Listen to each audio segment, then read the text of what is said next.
இந்தியாவின் வேலை மற்றும் ஓய்வூதிய திணைக்களத்திலிருந்து சுமார் 70,000 பவுண்டுகள் மோசடி செய்த பெண் ஒருவருக்கு நீதிமன்றம் தீர்ப்பளித்துள்ளது. பெரும் தொகையை மோசடியாக பெற்ற போதிலும் அவர் சிறை தண்டனையிலிருந்து தப்பியுள்ளமை பலரது கவனத்தையும் ஈர்த்துள்ளது. 48 வயதான டோனா பால்மர் என்ற பெண்மணி 2017ஆம் ஆண்டு முதல் 2023ஆம் ஆண்டு வரை திட்டமிட்டு இந்த மோசடியை செய்துள்ளார்.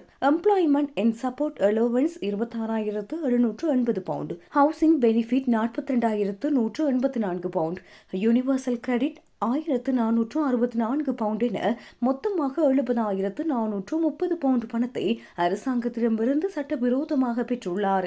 2022ஆம் ஆண்டு DWP திணைக்களத்திற்கு கிடைத்த ஒரு நபர் பெயர் குறிப்பிடப்படாத ரகசிய தகவல் இந்த பெண்மணியை சிக்க வைத்துள்ளது. பால்மர் தனது காதலரான ஸ்டீஃபன் வீலரோடு 5 வருடங்களாக வாழ்ந்து வந்ததையும், அதேவேளை ஒரு உள்ளூர் மதுபான சாலையில் வேலை செய்து வருமானத்தை மறைத்ததையும் அந்த தகவல் அம்பலப்படுத்தி நீதிமன்றத்தில் பால்மர் தரப்பில் ஆஜரான சட்டத்தரணி பிளேஸ் ஷெர்விங்டன் முன்வைத்த வாதங்கள் அனைவரையும் யோசிக்க வைத்தன.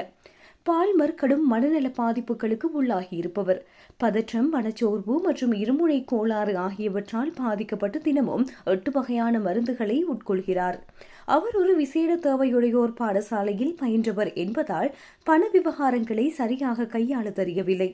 தவறை ஒப்புக்கொண்ட அவர் அந்த பணத்தை மீள செலுத்த தயாராக இருப்பதாகவும் தெரிவித்தார். அவரது உடல்நிலை மற்றும் மனநிலையை கருத்தில் கொண்ட நீதிமன்றம் அவருக்கு 6 மாத கால சிறை தண்டனையை வழங்கியது. ஆனால் அதனை 18 மாதங்களுக்கு ஒத்திவைக்கப்பட்ட தண்டனையாக அறிவித்தது. அதாவது அடுத்த 18 மாதங்களுக்கு அவர் எந்த குற்றமும் செய்யாவிட்டால் சிறைக்கு செல்ல வேண்டியதில்லை. மேலும் 20 நாட்கள் நன்னடத்தை கண்காணிப்பு பயிற்சிகளிலும் ஈடுபட உத்தரவிடப்பட்டுள்ளது. அரசாங்க சலுகைகளை பெறுவோர் தங்களது வாழ்க்கை சூழலில் ஏற்படும் மாற்றங்களை சரியாக அறிவிக்க தவறினால் இதுபோன்ற பாரிய சிக்கல்களை சந்திக்க நேரிடும் என்பதற்கு இந்த சம்பவம் ஒரு பாடமாகும்.